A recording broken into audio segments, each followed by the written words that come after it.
கடந்த நவம்பர் மாதம் அமெரிக்காவில் நடைபெற்ற 6வது உலகக்கோப்பை கேரம் சாம்பியன்ஷிப் போட்டியில் 3 தங்கப்பதக்கங்களை வென்று சாதனை படைத்திருக்கிறார் வீராங்கனை காசிமா.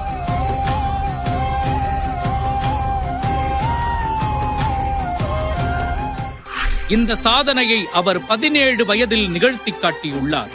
வீட்டில் இருக்கும் முகம் பார்க்கும் கண்ணாடியில் தான் உலக சாம்பியன் ஆக வேண்டும் என்று சிறு வயதிலிருந்தே காசிமா எழுதி வைத்திருப்பாராம். அதற்காக கடுமையாக உழைத்திருக்கிறார். தற்போது அது நிறைவேறியுள்ளது. காசிமாவால் எங்களுடைய குடும்பமே மிகவும் பெருமை அடைந்திருக்கிறது என்று தன் தந்தை நெகிழ்ச்சி அடையும் அளவிற்கு கடுமையாக உழைத்திருப்பவர் இந்த இளம் வீரமங்கை.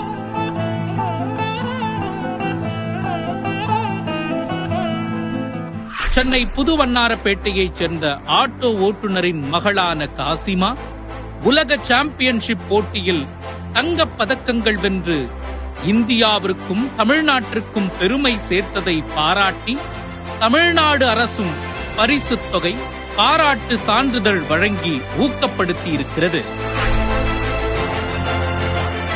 போறதுக்காக எங்களுக்கு கொஞ்சம் காசு எதுவுமே இல்லை எங்ககிட்ட. ஏன்னா அப்பா ஆட்டோ தான் ஓடிட்டு இருக்காரு.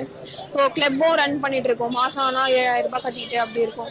வீட்டு வாடகையும் நாங்க தரணும். வீடு சின்ன வீடு தான், அதுலயும் நாங்க வாடகை வீட்டுல தான் இருக்கோம். ஏன்னா மழை வந்தா தண்ணி வரும்.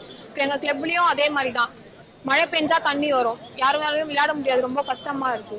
அந்த இடத்துல என்ன பண்ணணும்னு தெரியாம SDIT போயிட்டு நாங்க இது பண்ணி சாம்பியன் சொல்லிட்டு ஒரு ரிங்க்ல போய் அப்ளை பண்ணி ஒரே நாள்ல உதயநிதி சார் கூப்பிட்டு எங்களுக்கு 1,50,000 கொடுத்தாங்க.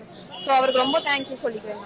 சிறு வயதிலேயே பல தடைகளையும் சவால்களையும் கடந்து சாதனை படைத்து வரும் காசிமாவுக்கு புதுமை தமிழச்சி விருது வழங்கி சிறப்பிப்பதில் பெருமை கொள்கிறோம்.